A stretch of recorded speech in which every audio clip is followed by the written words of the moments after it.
Hi guys, welcome back. Special day today. Out here with management, aka you know who. The princess is right over there. We're celebrating Father's Day. Happy Father's Day to all the fathers around the world. A while back I shared with you that my old man passed away.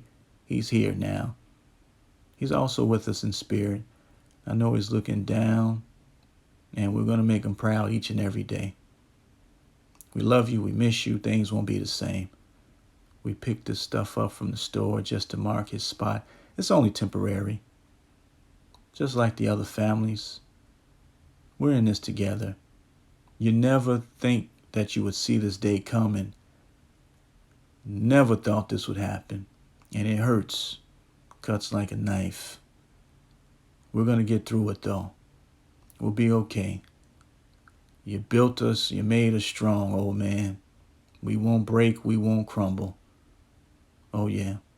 The lady just walked past and said, "More beautiful." Thank you. Appreciate the love and support. We're going to get through this though.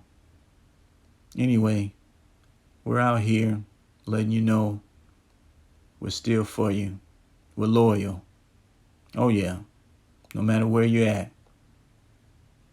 Representing your sons, your other son. He's making you proud. He's out the country filming a movie. Got your daughter-in-law. I mean, she's really the closest thing to a daughter you had. Think about it. Honestly, the princess is representing the grandkids, your real grandkids, and your only grandkids. We love you. We miss you. Take care. I know you're in a special place, and that's where you belong. We'll be with you soon. One day soon. Love you. Bye.